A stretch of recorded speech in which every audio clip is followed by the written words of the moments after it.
Mabuhay ko hindi kita malilimutan ka. At kahit sito na ka man kay sinunuka, sintonado ka kumanta, kay hindi ka marunong mawala sa tono. Bakit hindi kita malilimutan ka?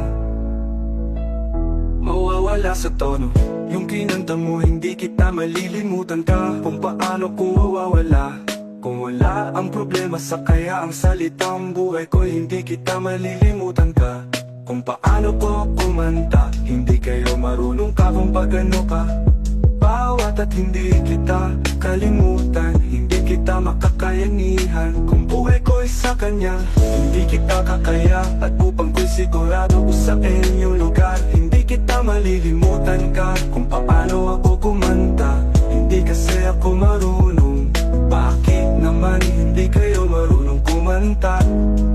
Kung paano ako marunong kumanta, sigurado man ako, hindi ako marunong. Kaya hindi kita malilimutan, kaya mawawala ka na diba?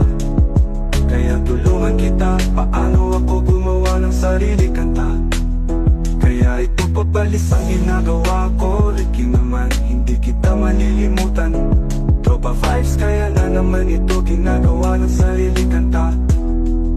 Para sa mga tao na nga kailangan ito, sa kanyang ito lilimutan. Para gumawa ako ng sariling kanta, para kaya naman gumawa ako ng sariling kanta. Naman kaya hindi kita kaya sabi nila, kaya para ito mga masaya ang mga tao makanta.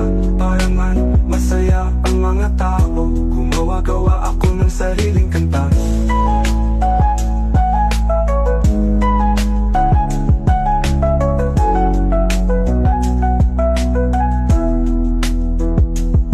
Para hindi bawal naman ang gumawa ka ng sariling kanta.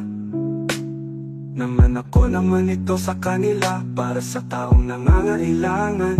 Mawa ako naman ng kanta ng original naman, para kay Idol Elias Jeditevel. Kaya gumawa ako ng sariling kanta, kasi kawawa ka naman itong ginawa ko para lang sa'yo. Laban na ito, hindi kita malilimutan ka. Gumawa ko ng sari shoes naman, hindi masayahin ka. Gumawa ako na ng sariling kanta, dahil sa music naman kay pagang ko ginamit ko. Huwag kang kumuha naman ko pag hindi sarili yung music. Gumawa ko ng sariling kanta, para kay Idol, kay Elias Jeditevel. Gumawa ako, kaya naman gumawa ako ng kanta, para kay Idol Elias Jeditevel. Gumawa ako ng kanta para sa kanya, kasi kawawa ko naman kapag hindi ko gagawin. Gumawa ako ng paraan para yan sa kanya, para gumawa ako ng kanta para kay Idol. Gumawa ako ng sariling kanta.